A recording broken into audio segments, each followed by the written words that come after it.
ক্রিকেটের নেতা হিসেবে সর্বকালের অন্যতম সেরাদের একজন সৌরভ গাঙ্গুলী এখন ভারতীয় ক্রিকেট বোর্ডের নেতৃত্বে আছেন। বাঙালি হওয়ার সুবাদেই তাকে নিয়ে গর্ব এপারেও। সৌরভ গাঙ্গুলীর জীবনের গল্প ধারাবাহিকভাবে জানাবে খেলাযোগ। সৌরভের কাছ থেকে টোটকা নিয়ে সফল হতে পারেন আপনিও। আজকের পর্বে সৌরভের দল পরিচালনার গল্প। মাহদি হাসানের রিপোর্ট।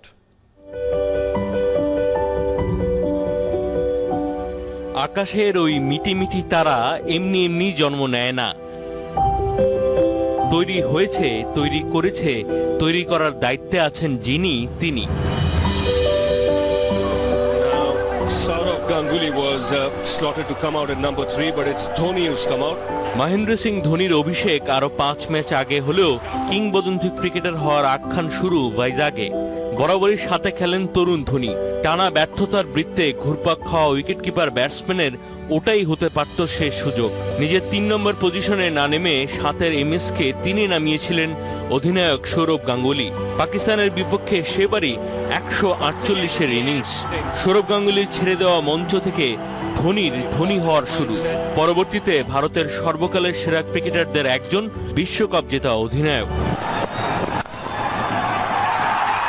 একসময় ভারতীয় ওপেনারদের কাজ ছিল বল ছেড়ে দিয়ে পূরণ করা, আর বীরেন্দ্র সেহবাগ আসার পর শুরু হলো বল মেরে পূরণ করার চল। একসময়ের দুনিয়া কাঁপানো ব্যাটসম্যানকে দলে নেওয়া হয়েছিল গাঙ্গুলীর একক সিদ্ধান্তে।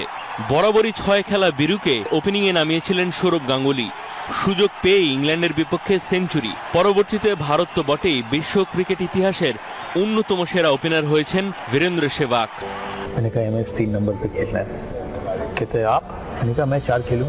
ধোনি আর বীরেন্দ্র সেহবাগ শুধুই উদাহরণ।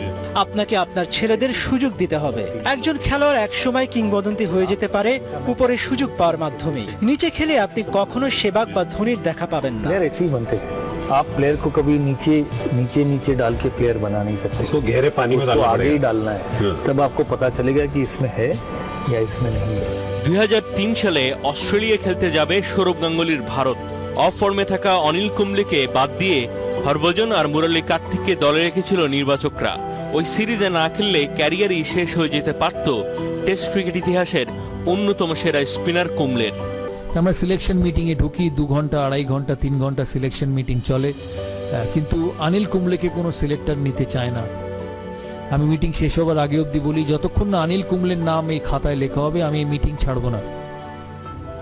অনেকক্ষণ তর্কাতর্কির পর সিলেক্টররা বলে, ঠিক আছে তুমি ভারতীয় টিমের captain, you are the captain of the side, I give you what you want, কিন্তু ভারত যদি ভালো পারফরমেন্স না করে অনিল কুম্বলের আগে তোমার চাকরি যাবে। অস্ট্রেলিয়ার এক মিডিয়া আমাকে বলে যে we are extremely proud of the Indian team, যে লাস্ট 15 বছরে অস্ট্রেলিয়ান ক্রিকেট এত শক্ত ছিল যে কেউ কম্পিট করেনি। You are one of the only side who not only competed but you beat us at home. আর এটা পসিবল ছিল বিকজ অফ অনিল কুম্বলে।